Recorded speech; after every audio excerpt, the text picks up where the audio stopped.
Okay. So the second night, of course, I went into the same thing where, the first night I did purge the backside. It wasn't incredibly painful or anything, so TMI, but there's that.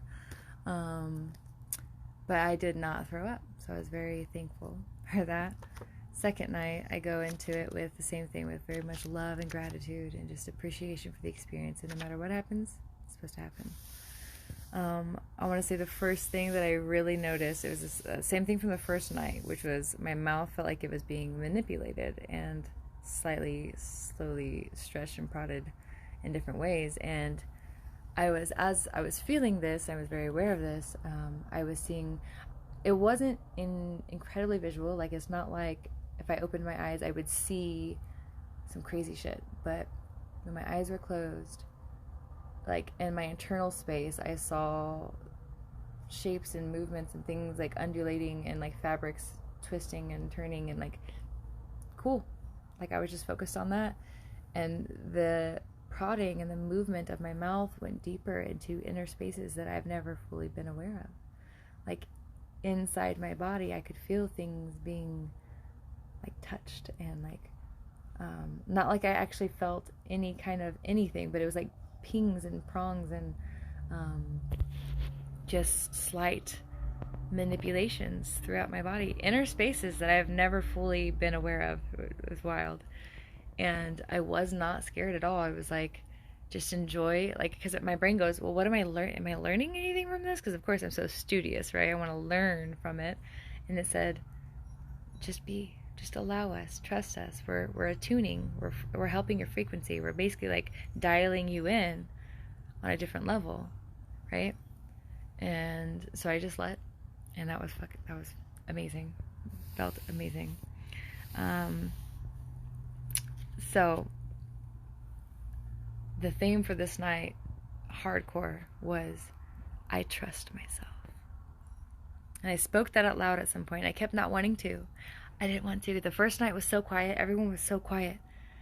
I feel like I couldn't like get up and move, or I couldn't like clear my throat. Like I heard people doing it on occasion, but I felt like I had to be quiet. I didn't want to take up space or make any or disrupt anything. But this night, I allowed myself, and I made all kinds of noise, and not like disruptive noise necessarily, but like I did a lot of yawning and clearing and like like things like that, and like I did that more times than I could count. Just like this deep releasing of air. But I trust myself. I trust myself to know what my body needs. And if I need to move this kind of way, if I need to make this noise, if I need to say this thing out loud, even though I'm like, I don't want to disrupt anybody, I am too conscious of everyone around me, and I'm too worried or overthinking or burning up my own energy and trying to figure out, is this okay? Am I allowed to do this? Is this going to impede upon them? And I'm like, Kayla, trust yourself. Worry about yourself first. They are worrying about them. Let yourself worry about you.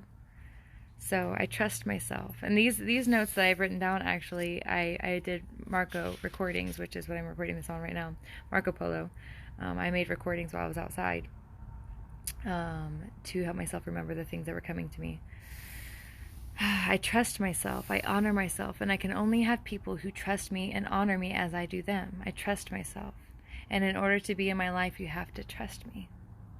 So that's something I'm going to live by going forward.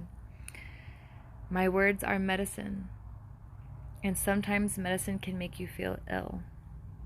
Sometimes it's what you need. I accept my medicine. I accept my purpose. Before I get to this next part, I'm going to go into this. My words are medicine, because sometimes I say things that don't feel nice. They don't feel good. And I feel bad. I'll second guess. I'll be like, should I have said that? That's probably fucked up. Kayla, trust yourself. Your words are medicine. Everything I do, my beingness, I am medicine. And that sounds like whatever you want to make it sound like, but my frequency is medicine. So just me being me in my auric field is helping others. Me allowing myself to clear my throat in a quiet room, unashamed, just like, and not apologizing for it. It gives them permission to say, hey, I guess, I don't have to worry about that. She doesn't care, right? Live unapologetically. And I apologize a lot to say that. I'm like one of the worst. I apologize for everything. I'm working on that. This part sounds woo-woo crazy, but I love it.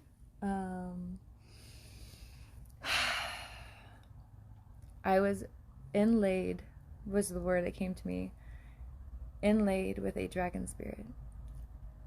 I've always loved dragons. It's not something like I brag about or like have a bunch of, posters and stuff like that about, but I yawn and I'll make this like noise. When I yawn, it helps clear. It clears energy to some extent, and probably like my lymphatic or like who knows, but it clears something for me. And people would look at me all crazy and I'd be like, I'm a dragon. And I would say it so seriously, like, I'm a dragon.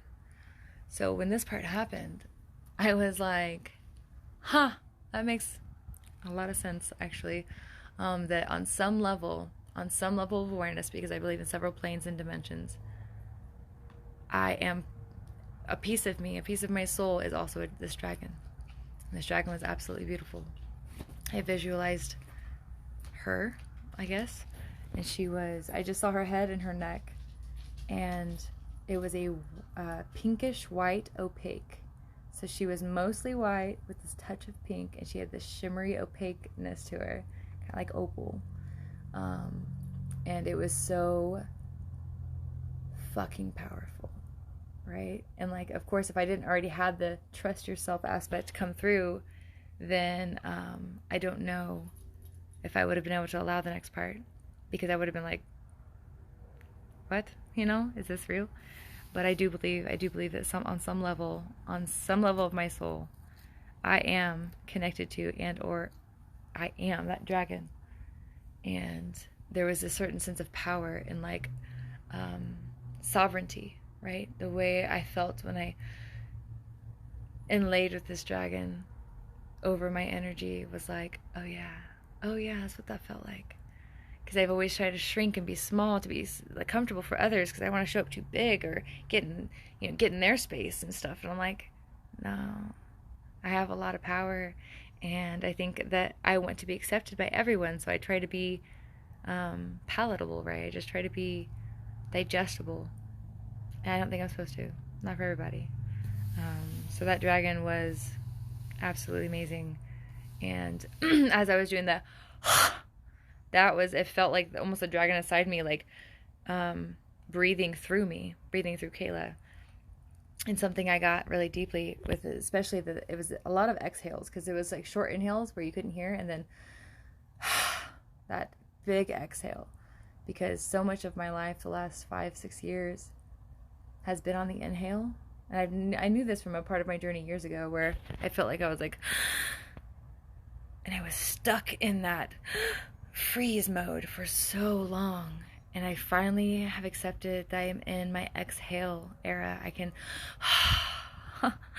let it out. I can free myself up. I can relax and let that go. I'm in my exhale. That was very powerful for me. Okay. Every tone I utter, every breath I take is medicine. I am my own medicine, and I am medicine for others, which means I must trust myself. I know that I will show up to others in different forms. Okay, so this one was cool.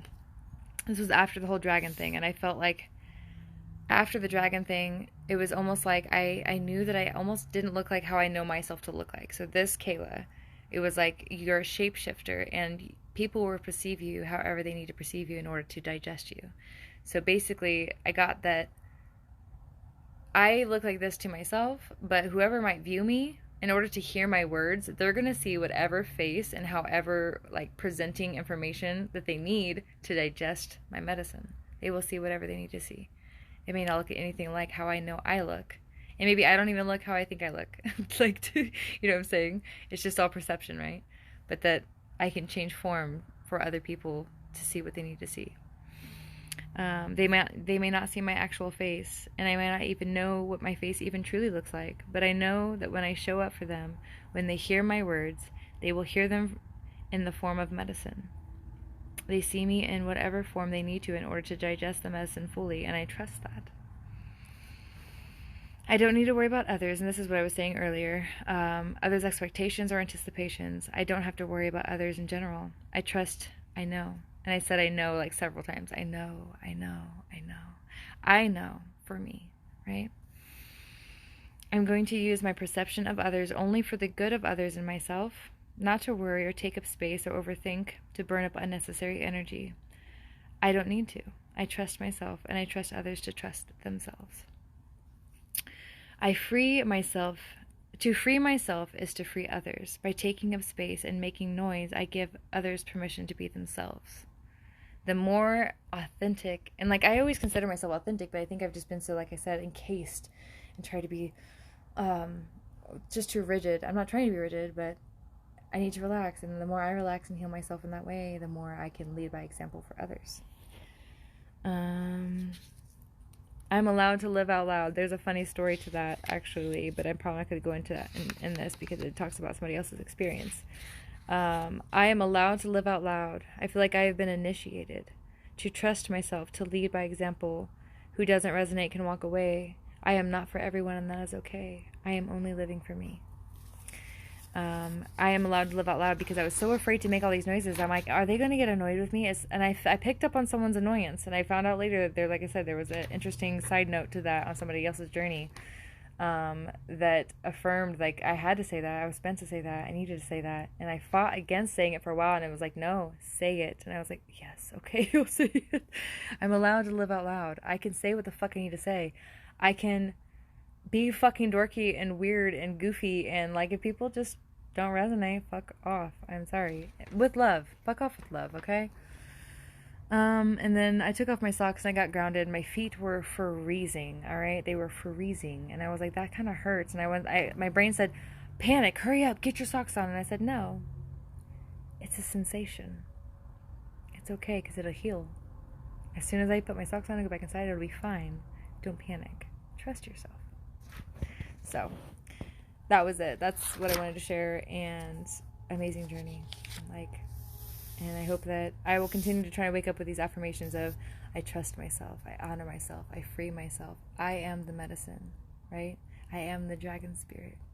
Even though it almost sounds funny to me now, but it's not. It was very, very real to me. And I am the dragon spirit.